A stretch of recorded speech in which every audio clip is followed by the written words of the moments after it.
Thank Mike Wilson for the idea for having this webinar and bringing this topic up again, and Sky Wills for being here to help present. This will be a two-part presentation, first part by Sky and the second part by Mike, and then we'll take questions at the end. So Sky, I'm going to turn the presentation over to you.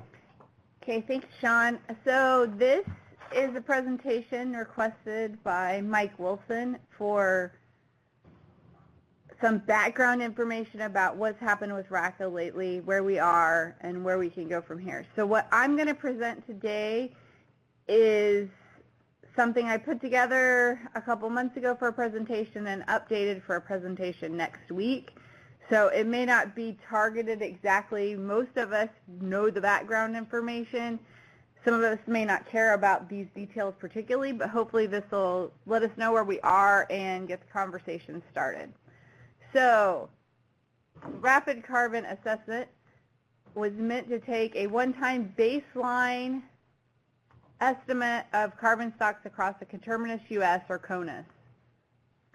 So we wanted to evaluate different ecosystems, land use, and cover types, and to a certain extent, different soils and soil types. But really, the operation was regionalized for logistical reasons. And so in order to spread out the samples across CONUS, we did a stratified random sampling by 17 regions. So these are the old MOs from way back when. They changed them and started calling them regions right after we did this. So these were the 17 that were in CONUS. And then within regions, we stratified by soil series. And there's a paper about tacit use of soil series, what did we use? Well, I can't remember the title of it, but there's a publication that talks about how we created those groups. And then we separated by land use and land cover types, and those are the NRI-based land cover land use types. And so they're kind of a hybrid class. Some of these, cropland, are definitely a use, and others, like rangeland, are really more of a cover type. So our data collection was this tiered hierarchy, and at each one of the sites we located, they were based on the NRI sampling locations, so they do not exactly duplicate those locations. But the way things are spread out across the country was based on that. There's over 6,000 sites. At each site we collected 5 pedons, and that consisted of a small pit and an auger hole. And that was described and sampled from 0 to 5 centimeters and then by genetic horizon. And so that's a total of almost 150,000 samples. That's a lot of samples. So while we were at each site, right? So there were a whole lot of soil scientists that were involved in collecting this information. They collected some site information. If there's ecological sites, they collected some of that. They described those 5 pedons, sampled by horizon, like I said, and they collected bulk density samples, so a sample with known volume to 50 centimeters, and then from 50 centimeters to 100 centimeters, or a meter deep, we would model that bulk density. Originally, we were using the visible near-infrared spectrometer to predict soil carbon with a small number of samples sent to the lab for QC. The initial analysis was poor. The prediction was fairly biased, and especially in some regions. So for that reason, we had all of the central pedons sent here to KSSL for archiving, and we actually did lab analysis of carbon and organic carbon on those. So the rest of what I'm going to show you is based on the laboratory analysis. We would like to make use at some point of those VNIR spectra, but that is an ongoing project. So just a really simple, really basic overview. I really hope nobody's super surprised by these graphs, although some people are. The percent carbon by depth is, of course, decreasing. It's really high at the top, and it gets pretty low at the bottom. The thing that does seem to surprise some people and is sometimes not reflected in our populated databases is that those really high values in carbon in forest land. I mean, a lot of little O horizons, and some places are populated really well, and other places they're still working on it. And you can kind of see, especially in the bulk density with depth, that there is a bit of a hitch at 5 centimeters, and that's because we always sampled at a 5 centimeter depth. So we always, if there was a difference there, we found it. And so it kind of creates an artifact in the graphs. And so, like I said, nothing really shocking except for the wetlands, which are in red. You can have a different depth distribution, which isn't totally shocking, right? I mean, the issue is, and I may get to show you this later, is that it's not, 100%. The shaded area in this is the 25 to 75 percentile. These were created with Dylan's AQP package. And so most of the time, there's not a lot of difference between land use and land cover type. And that's because there's a lot of regions, there's a lot of country that gets grouped into these general classes. So if we summarize by land use, land cover type, you have to, because of the outliers, there are some that have really high values, you have to transform into a log scale. These are actually not statistically different. I can't tell you that any one land cover type is different than others. And this is true within regions too, not just across all regions. And I think it's just because there are so many different types of soils combined. Because if you think about what a wetland is, I mean, we all have our idea of, okay, it's really organic soil, it's really wet. Well, it could be a mineral flooded soil. It could be a lot of different things. There's a lot of conditions that would end up getting classified as wetlands because that's a really broad category. There may also be, there may be other things going on, like we think of croplands that really were developed as wetlands but now are cropped. According to this categorization, the way NRI works, those would be included in the cropland set, despite the fact they may have formed under some other set of conditions. And so these classes do not appear to be particularly useful for separating these out.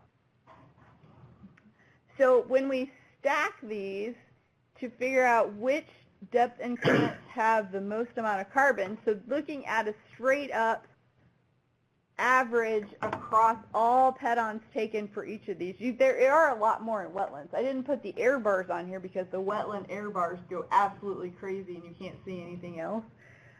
But the 0 to 5 depth increment it pulls above its weight for how much carbon is in it. And then, but it's not vastly different across the different land uses. The big difference between land uses is in those deeper depth increments. There's often more in the wetlands than there are in the others. But then when you weight those by area, so that gives you a better idea of what would a typical wetland or a typical rangeland would look like, then actually these values are very near one another. They're not that different across different land use classes. And you do see a slight trend in the forest land and wetland have more in the 0 to 5 centimeters, but it's not significant. The error bars overlap one another pretty significantly.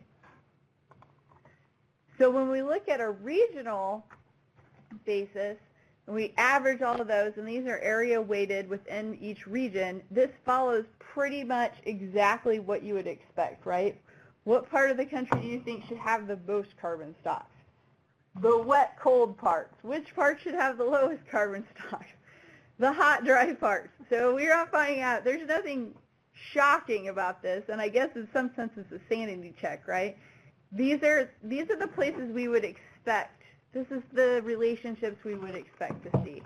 There are some localized issues, but remember, this was designed as a conterminous US. This is CONUS stock. So while you can downscale it, it was not designed for that. And this really regional is probably its most appropriate use. Has joined the conference.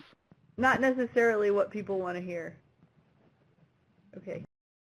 On these groups of soils, and land use classes, and we attached that to the GCERGO grid that was available at the time that this was done. This is really the entire sample pool. This is really the relevant population. You're still seeing that, you know, things look the way we think we should look, right? Nothing super exciting is happening. There are some features that transcend regions that you can pick out of this map, including the sand hills in the middle. Those are fairly low soil carbon stacks. But if you zoom in, you can see, I don't know if any of you, if you've ever been to the sand hills, there's some high parts of landscape that are really well drained, very sandy, tend to have low carbon stocks. You get in lower portions of the landscape and they're poorly drained. There's often an abundance of water and they have much higher carbon stocks. But at this scale, this is what's visible. You can also see some concentrated areas with extremely high carbon stocks in like northern Minnesota, northern Wisconsin. But those are areas with organic soils largely, where you have lots of organic matter to quite a depth. Another area that seems to have both high and low values is in Florida, and actually I think we're having some problems with extrapolation because it's so variable. Okay, so to come up with the total CONUS SOC stock, so that was the goal when this whole task was set out. I worked with a researcher who's now at the University of Kansas, and we used a Bayesian Monte Carlo simulation. And basically, it's a lot of gobbledygook that means that you're basically estimating this over and over again, adding in some estimates of what the error could potentially be, and it give you parameters of what the high or low end of these could expect to be. And so then in the end, we did a linear regression, and so we used, so LUGR here is the land use and the group mixture. That's what we made the map with I just showed you. And then we also looked within soil groups and within land uses and tried to estimate where the variance is and where the differences are coming from. And I don't think I have the table here till the end, but we actually found that there's a whole lot of variability that occurs like below that LUGR level, which doesn't surprise us. And the initial look at the VNIR stuff indicates that really a lot of the variability, like 30%, is within a site. There's just things like microtopography. There may be sampling errors and things like that that come into play too. And so once we did this whole sort of complicated estimation process over and over again, that's the simulation Monte Carlo part, then we compared those to some stuff that had been done before. So here is the overall estimates. These are actually slightly higher than some estimates that have come out previously, but they're right around what other people have seen. So you can see that these are weighted by area, so you have to keep that in mind. These are the total stocks within all of the croplands, all of the forest lands, all of the wetlands. And so there are not the total amount of stocks in the wetlands compared to the proportion of CONUS that's in wetlands is pretty high. Whereas the proportion in forest land is quite large, so then the total stocks in that are quite large. So we compared this to Woe's work, was one of the more recent total carbon estimates, and that was based, I believe it was based on StatsCo components.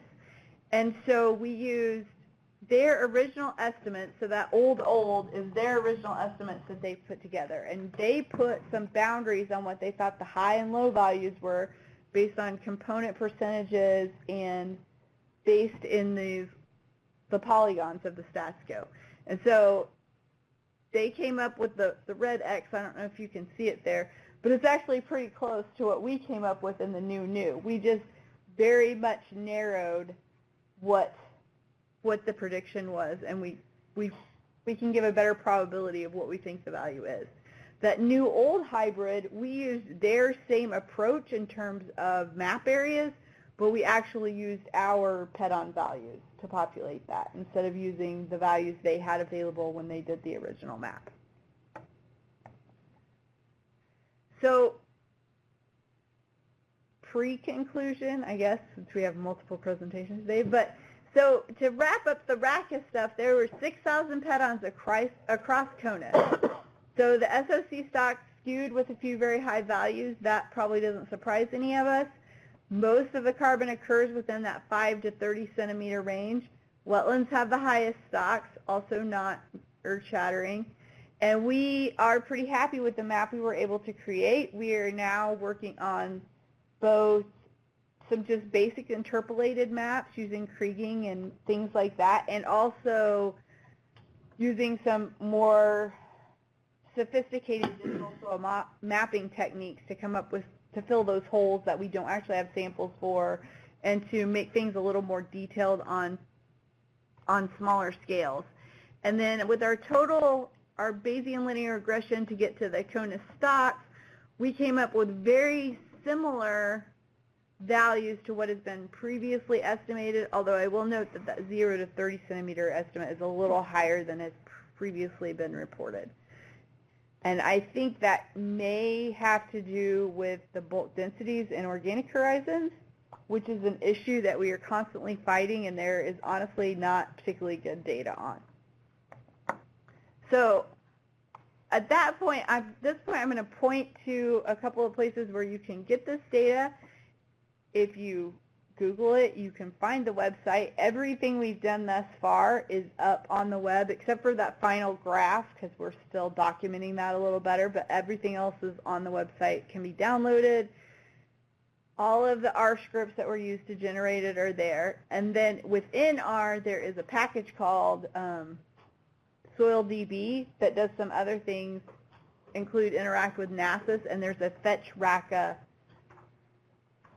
procedure that you can use. I will say the particular locations for each of those is not available publicly because, as I said, it's associated with the NRI data.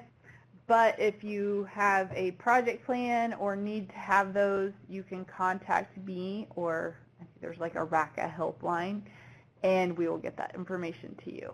So that's what I have for today. Do you want to take questions now, or? Let's wait on the questions. I'll put Mike's presentation up, and we'll continue. Oh, yeah.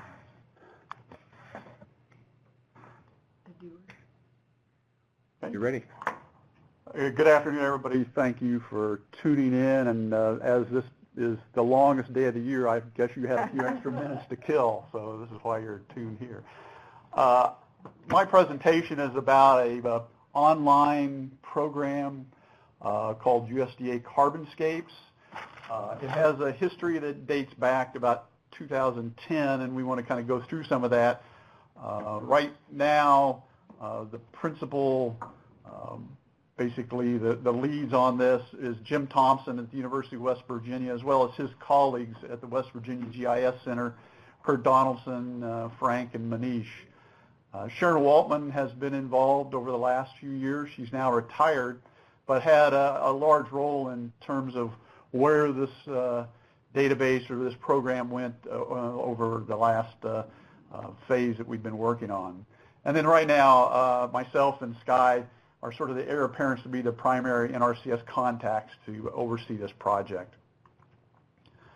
I just might point out, and this is a new publication from the Forest Service, I learned about this week, that carbon remains, an important consideration even in this new administration. So while we may basically have a different focus on things, carbon will still be an important topic of management and land use and consideration. So, I think all this information is still very relevant. Now, I'm going to talk about 3 different phases of CarbonScapes. The first one is the one from 2010 to 2012. The original project was funded by NRCS, but it was deemed a USDA effort and a program was developed by a company called Critigen through a contract, and it was called the Carbon Data Visualization Tool once it was completed. And you can see some of the scope of that, and it's basically to organize and make accessible all the carbon-related data that's owned or used by USDA in one website. So it basically has GIS layers, different models and results and tools to display that, and the users are a wide range of people, from the most sophisticated researchers on down to the general public that's just interested in that. Once there was a final product in 2012, you can see there was a USDA team assembled to look at this, and so we had a pretty good evaluation from that. One of the thoughts when it was all said and done was that basically the carbon data visualization tool was too complicated, wasn't easy to use. You basically had to be a GIS specialist. There was no real simple reporting tools for people just trying to get a little information on that, and there was no way to download the data and use that as somebody accessing the website. So from 2012 to basically present, there's been a contract with Jim Thompson and those other folks at the University of West Virginia. This project occurred in two phases, one from about 2012 to about 2015, and a second phase that we've just begun over the past year. But they were trying then to convert this original tool and improve it and make it more accessible, and basically use some of the geoplatform principles that the federal government has established. So, you know, anybody with a background in GIS can probably access it. Has joined the conference. One of the first things that this group did was conduct a focus group survey. When they looked at this carbon data visualization tool, they tried to get a large number of people to actually use it, and established some meetings where people could report back what their thoughts were of this original product and where the problems were. And you can see a list of key findings that people really wanted to look at the carbon data in different types of units. They wanted to be able to add data or bring it to their own project, summarize it in a different way, and so on and so forth. So taking this then, USDA CarbonScapes was developed over the last couple of years. This is the website now that's accessible online, and what I would do over the next few minutes is just go down through the different components of that and kind of explain what's going on. Some of the more simple questions that you could use if you were looking at this particular tool is how many million metric tons of carbon are in the upper meter of soil within Lancaster County, Nebraska, where we happen to sit now. Or if you wanted to look at the carbon dioxide equivalent on a per hectare basis, or the salt watershed, you know, which is right here in Lincoln, or how many million metric tons of carbon are in the Nebraska-Kansas Lush Drift Hills ecological region. So there's some questions that people might have, as well as the more sophisticated users that are trying to download the database for their own particular project. So CarbonScapes is trying to be more useful and easy to navigate web application. It has four major sections that we'll talk about: the Atlas, the Explorer, the Data section, and the Learn section. And from my understanding, the Explorer section was what the original carbon data visualization tool was, and the other sections have been added. I think there was a Data section as well in the original tool, and that's been modified some. I'll point out that we are still undergoing development. We've just basically almost completed the first year of our current agreement with the University of West Virginia. So there's quite a large amount of development yet to be taking place, and I think this is an ideal time for providing feedback in terms of how can we increase the utility of this particular tool, what are some things that people need, where do you see the problems that might exist. But in the end, I think what the goal has been all along is to assemble all the carbon data that's associated with USDA and make it readily accessible so people don't necessarily have to go to the Forest Service or NRCS or other outlets. They can look at kind of one-stop shopping, you might say. So the first section of CarbonScapes is the Atlas section. It's a fairly simplistic, basically a summary report for different carbon pools in the landscape by stock or mass.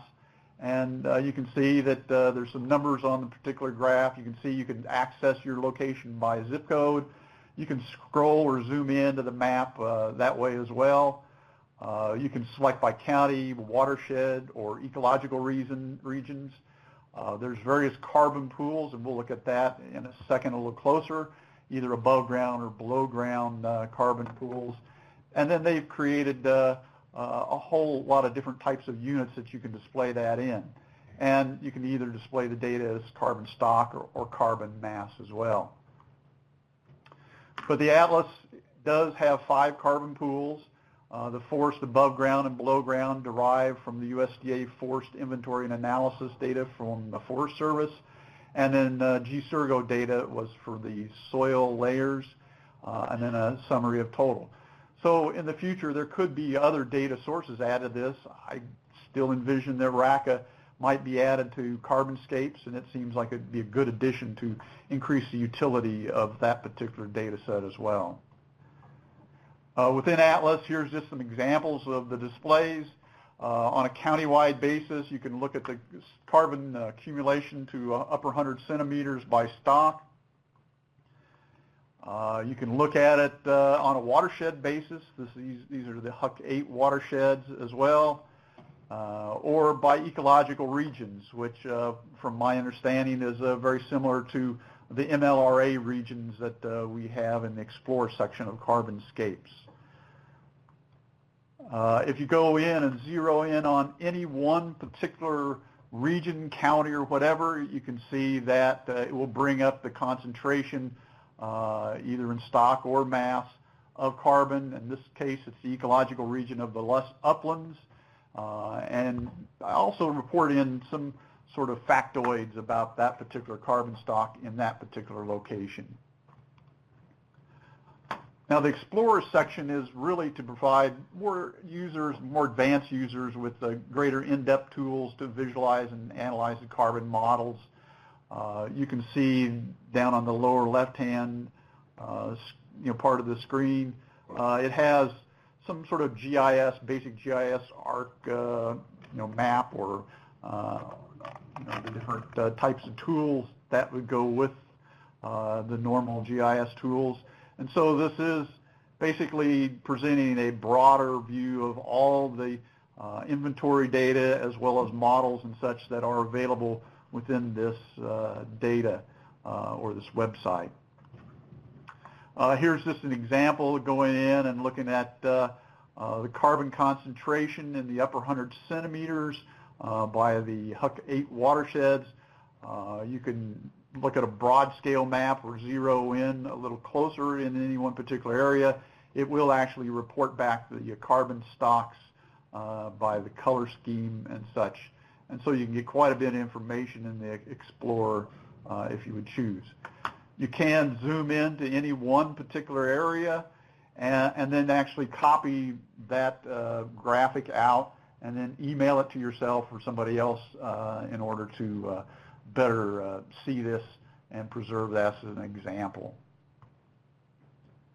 One thing that's kind of interesting they have in Explorer is a comparison slider, taking any number of these different data sets. Here we have comparing the forest above ground carbon concentrations and then the soil carbon down to 100 meters depth. Both will be displayed, and you just move the slider back and forth to do a little comparison between what it appears to be the carbon either above ground and below ground, and decipher that information as well. Now, for those who are actually trying to get at the data, there's a third section called the CarbonScapes Data section, where it is basically linking the CarbonScapes to different catalogs and models, and some of this goes to other websites where the actual data is located at. So this is what's available right now on that. In terms of catalog data, you can see you can access GSurgo from there, FIA, the crop data layer, which talks about land cover types, as well as pulling down some Comet Farm information as well. So this is basically to access the raw data from any number of locations, and it just basically, once you hit CarbonScapes, you can access a number of sites to find that information.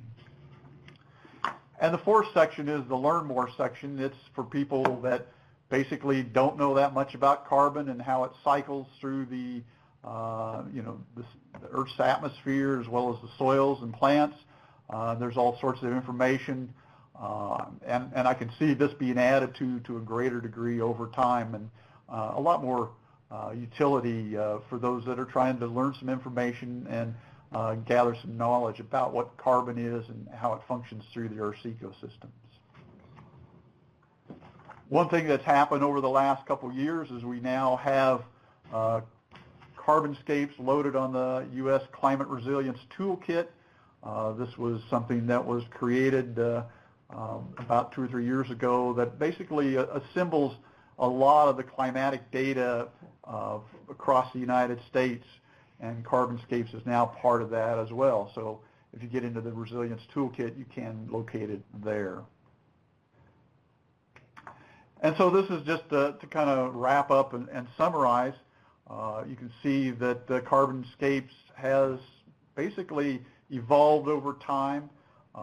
In preparation for this presentation, I got a better feel for the utility of the program, and the question is how do we basically make it even better? How do we get it in the hands of more users and make sure people are aware that it actually exists out there?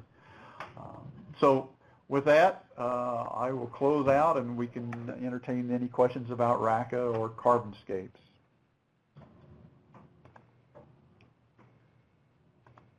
All right, we do have a question in the Q&A, and for those of you online that have not yet put in your questions, go ahead and take a moment to compose those.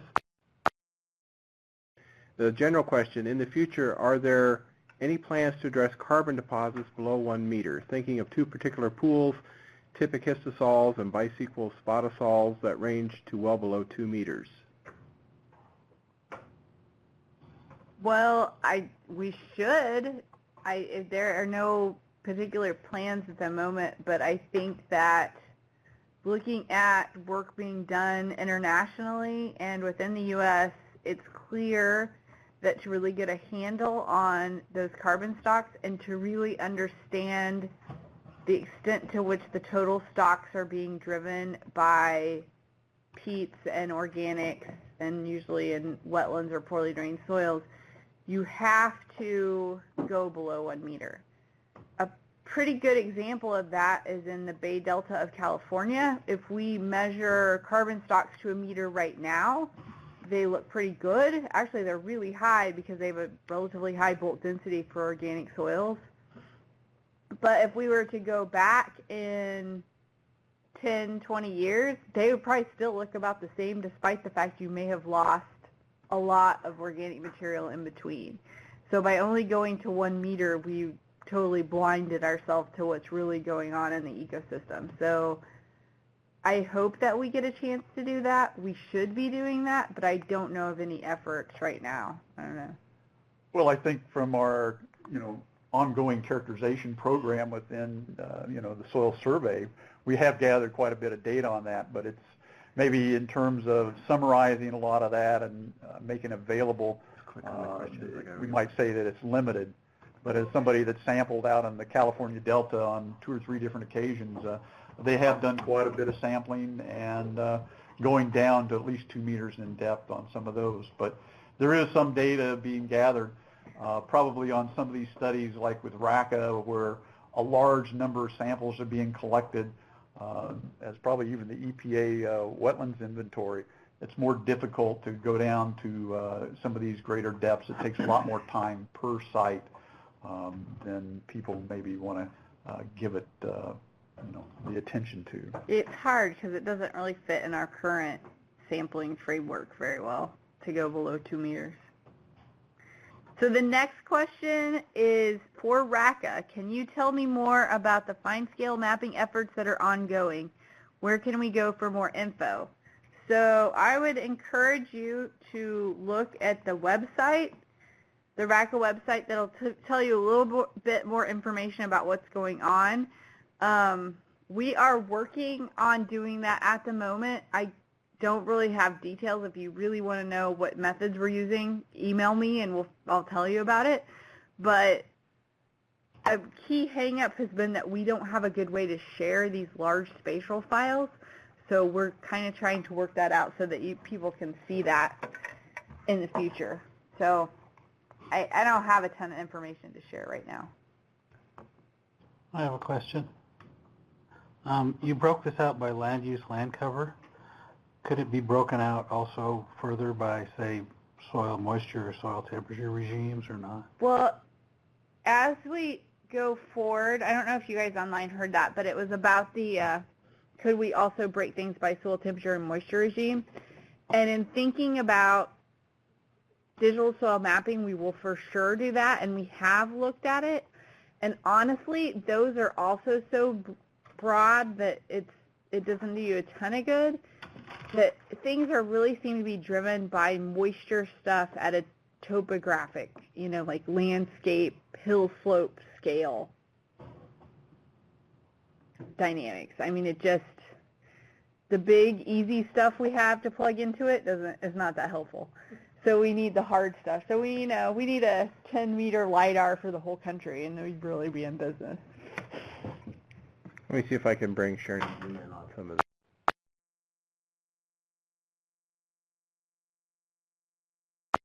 All participants are now in interactive talk mode. There, so Jim and Sharon ought to be able to talk to us now. Okay. The next one, I haven't done that one yet. The Sanderman one, go back up. I haven't done that one yet. Okay, next question. Please talk more about bulk density issues in the topsoil. Well, the bulk density, once again, all this is online, very detailed information at the RaCA website, but we looked at what was in the KSSL archive in the lab data, actually the NCSS characterization database, and set rules for what we thought the low and high values could be for any particular soil horizon.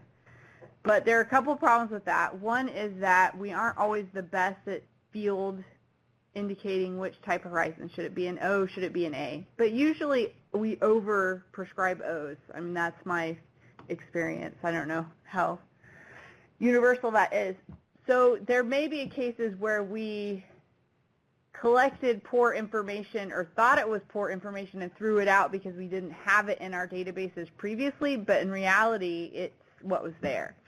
Looking at the archive database, there were astonishingly few organic samples with bulk density. It's just not something that has had a lot collected, so we weren't even sure what valid measures were. And so it's been really hard to do QA/QC on those to make sure they were good. We've done a complex random forest modeling of those bulk, and so we think we've got a reasonable values, but they may still be, in fact, skewing higher than they should be, just because we have so little experience with those. You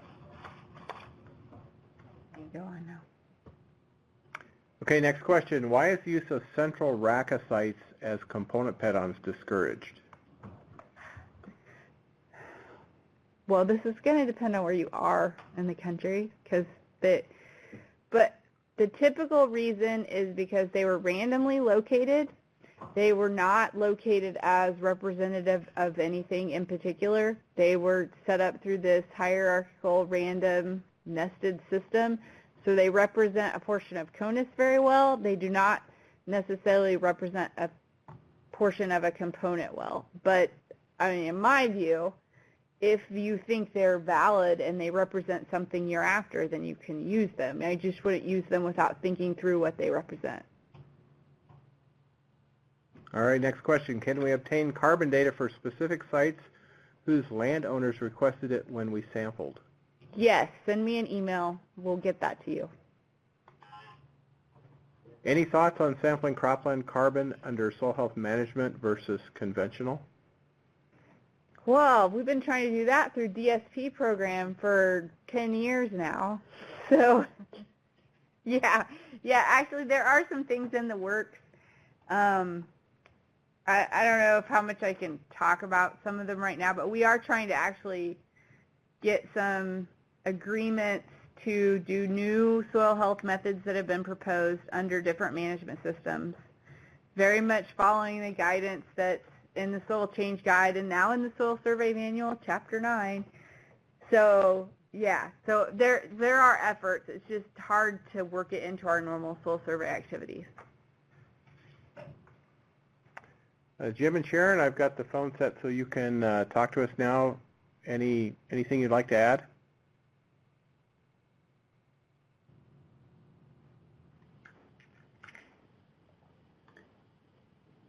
This is Jim. Yep. I don't have anything to add. I think Mike covered it pretty well in terms of the overview of the project and some of our goals. So nothing in general. All right. This is go ahead, Sharon. Can you hear me? Okay. Yeah.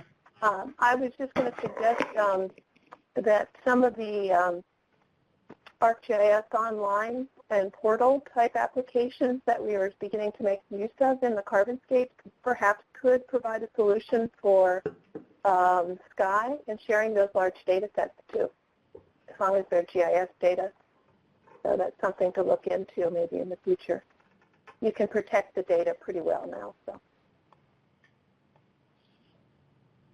And I did have a question for Sky. Sure. I was wondering if she thought that her new RaCA CONUS carbon mass estimates for the upper meter aligned with the traditional G-Surgo mass and StatsCo2 mass estimates that were made in the past. So I didn't have it on that graph, but we have looked at those. I think that's where I was saying our estimate is a little higher. I think the traditional G-Surgo with the StatsCo filled for holes, I think we actually end up with a slightly higher value, and we have holes in ours, so we should have a slightly lower value. So we're still looking through to figure out exactly what the differences are and why that might be the case. But yeah, I think the last thing I saw that like Norm and you guys did was like a 59, and we're at 60 something. So we're in the ballpark. Yeah, I mean it's in the ballpark, but it's a little different, and I'm not sure exactly where the differences are. If I guesstimate, I'm going to guess that it's because we hit minor components that weren't really in the populated databases. Very good. No, good luck. It's I mean, good work. It's a big job. 7 years later. Yeah. All right. Well, thank you, Sky. Thank you, Mike, for your time and effort to make this presentation. And thanks to all the participants for joining in. We had more than 150 people join in today's webinar. The on-demand recording will be available on our center's YouTube channel within a few days. So feel free to let your colleagues know about this training opportunity. And this concludes our webinar presentation.